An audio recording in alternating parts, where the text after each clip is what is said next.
열심히 뭐 이야기를 하는데 안 바뀌고 있는 부분인데요. 저희 한국의 민사소송법 책이 되게 미안한 말씀이지만 일본의 민사소송법 책하고 너무 같아요. 이렇게. 그래서 제가 일본 책도 보고 한국 책도 보고 독일 책도 봐보면은 이상한 게 독일에 없는 거, 미국에 없는 것 중에 이 ADR 분류가 있어요. 그 나라는 없고 일본하고 우리나라가 있는 제도가 있는데 뭐냐면 ADR이 뭐냐 하면 화해 조정 중재예요. 이렇게 분류를 이렇게 해놨어요. 둘이 서로 양보해서 화해하는 것도 ADR. 그 다음에 조정, 그죠? 미디에이션도 ADR, 중재도 ADR 이렇게 하는데 그래서 계속 생각하다 제가 뭔 생각했냐, 화해가 왜 ADR이지? 화해라고 하는 거는 재판에 의하지 아니하는 게 ADR이라고 했잖아요. 근데 화해라고 하는 건 소송하다가 합의하면 화해죠. 근데 당사자가 그냥 밖에서 화해하면 그것도 화해고, 화해라는 제도는 재판 절차 안에서도 할 수 있고 밖에서도 할 수 있고 정말 뭐 다양한 형태로 모든 분쟁 절차에서 다 할 수 있는 게 화해거든. 근데 이게 왜 ADR로 들어가가지고 이상한 일이 벌어질까? 그래서 법원에서도 이제 헷갈리고 있는 게 뭐냐면 재소전 화해, 재판장 화해 이렇게 나오면 이것도 약간은 기존의 법원의 판결에 의하지 아니한 무슨 절차인 것처럼 오해를 하고 있어요. 그렇지만 모든 소송 절차가 마지막에 판결문을 받아들여야 되는 소송 절차가 아니거든요. 많은 소송 절차는 중간에 가다가 뭐 취하할 수도 있고 포기할 수도 있고 인당할 수도 있고 또 서로 양보해서 화해할 수도 있고, 그럼 그 화해 절차는 민사소송 절차 안에 있는 변듯한 절차거든요. 이게 마치 민사소송 절차 아닌 것처럼 막 이야기가 되면서 우리는 혼란을 일으키기 시작한 거예요. 어떻게 시작했냐면 화해도 ADR이니까 판사가 중간에 화해시킨 것도 ADR이야. 그러니까 판사도 할 수 있는 거네 이렇게 좀 꼬여버린 것 같습니다. 그래서 판사가 그냥 조정인도 되고 화해하는 사람도 되고 조정과 화해가 뭐가 다르냐 했더니 합의하는 거는 똑같고, 그래서 절차가 그 시스템에 대한 분류가 이렇게 흔들려 버리니까 그 다음부터 모든 게 흔들려 버리기 시작한 것 같습니다. 그래서 대신에 이제 아까 중앙지방법원이나 이제 많은 판사님들은 그건 구분을 하시긴 하시는데 그래도 뭐라고 하시냐면은 끝까지 말을 안 들으면 결정을 딱 보내가지고 가만히 있으면은 그냥 결론이 나도록 하는 거, 그게 얼마나 유용한데요. 욕심으로는 그래요. 저도 정말 조정을 하다가 끝까지 합의가 안 되는데 종이 한 장 딱 보내면 가만히 있을 것 같기는 해요. 그러면 성공률은 높아가겠죠. 나 합의 몇 % 시켰다.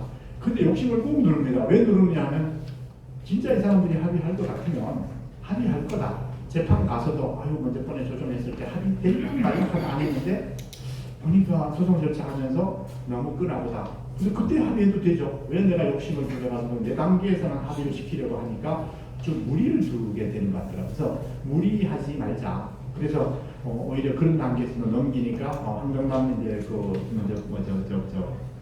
변호사님 분류한 것도 보니까 정말 조정 절차에서 제대로 서로 토론이 되고 정말 툭 터놓고 이야기한 경우는 합의 될락 말락 하다가 소송에는 갔는데 거기서 합의가 되더라고요. 그러면 정말 분쟁을 해결할 때 중요한 게 뭐냐 하면은 진심을 다해서 해야 되는 거죠. 조정님도 진심을 다해서 해야 되고요. 훌륭한 판사님이 어떤 분이시냐고요? 승진을 하려면 뭐 판결문도 잘 쓰고 법률 실력도 있어야 되겠지만 당사자들이 보는 훌륭한 판사님은 그거랑 상당히 다를 수 있죠. 제일 중요한 판사님, 미국의 연방법원은 이쪽도 마찬가지더라고요. 제일 훌륭한 판사님이 되기 위한 조건, 첫째, 많이 들어주고 시간 많이 주려고. 우리나라는 다 땡이죠. 들어줄 시간을 줘야 들어줄 수가 있죠. 그죠? 사건은 많은데. 그래서 우리나라는 판사의 문제가 아니라 법관의 문제가 아니라 사건이 너무 많은 데다가 추측을 해야 되니까 이거는 훌륭한 판사가 되기는 애초에 힘든 거다. 그래서 판사 개인에 대해서 막 욕을 하고 하는데 그 자리에 누구를 갖다 놔도 어떻게 해볼 수 없는 거죠. 심판 빨리빨리 하고 빨리빨리 넘길 수밖에 없고 뭐라고 말을 하면 변호사 통해서 하라 그러고 그럴 수밖에 없는 게 그 사람의 인간성의 문제가 아니라 너무 어려운 많고요. ADR 같은 절차가 없다는 거거든요. 그래서 그 24페이지 보면 조정제도의 장단점 나오는데 이 조정제도는 당사자의 절차 선택권이라든지 절차 형성 과정에 참여시키는 게 필요한데요. 아까 말한 것처럼 우리가 법원서 배포하는 것도 안 물어봐요. 왜 안 물어보냐면 물어보면 뭘 잘 모르지만 우리는 잘 모를 때 안 한다 그러거든요. 그러다 보니까 몇 번이라도 보내기 위해서는 그냥 묻지 말고 그냥 확 보내놓는 거죠. 그러면 중앙대에 조정 사건이 오면은 의뢰인들이 와서 이렇게 묻는 거예요. 제가 접수는 분명히 법원에 했는데요. 중앙대에서 왜 저를 불러요? 할 말 많죠, 그죠? 그래서 그게 이제 이렇게 저렇게 돼서 여기 오게 됐다. 뭐 지금이라도 법원에 가서 계속 하시고 싶으면 하셔도 된다라고 설명해요. 그럼 이미 오셨던 분이 가실 리가 없죠. 차 타고 오셨던 분. 그럼 그때 동의를 받고 절차를 진행해요. 그래도 동의를 더 쳐야 되는 거거든요. 거기서 그냥 보냈다고 하죠. 그런 게 필요한 것 같고, 그럼 조정위는 어떤 역할을 해야 되느냐? 진짜 이 성경의 말씀 따라 딱 맞는 게, 조정위는 칼이 없어요. 심판하려고 해도 법관도 아니고, 그죠? 심지어는 뭐 변호사도 아닐 수도 있고요. 그러면 내 말 들어 해봤자 안 들으면 그만이고. 그럼 어떻게 되냐면 양치기 목동처럼 철저히 그 사람들이 뭘 원하는지, 그죠? 그 사람들이 원하는 걸 찾아주고 있는데, 그걸 찾아가게 해야 되는 거거든요. 그러면 속 다 터지죠. 그래서 실제 조정을 하다 보면요, 판사님 중에서 조정 많이 하신 분도, 저도 조정을 해보면은 딱 그런 생각이 들어요. 어떤 사건들은 내가 도대체 뭘 잘못했길래 내가 이 자리에 와가지고 이 두 명 사이에 끼어가지고 내가 이런 참 우울한 일을 겪어야 되나. 중간에 막 저도 때려치고 싶은 생각이 막 똑같이 섰죠. 그래서 어떤 경우는 약간 병적인 거 있죠. 병도 드는 것 같고요.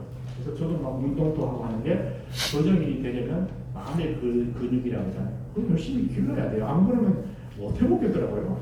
왜냐면 뭐 말이 먹혀야 뭘 하죠, 그죠? 그래서 말 안 듣는 어린 애를 그래도 또 아동 전문가는 잘 다루듯이 그렇게 좀 사람, 인간에 대한 이해만 충분하고 그리고 정말 따뜻한 마음으로 그 사람들을 돕고자 하면 나는 훌륭한 도처정이라고. 그래서 그런 것들이 좀 달라져야 될 것 같고 25페이지는 보면 이제 분쟁 해결 절차라고 제가 그 전공이고 책도 하나 썼는데요. 좀 눈여겨볼 만한 사건이 추하열이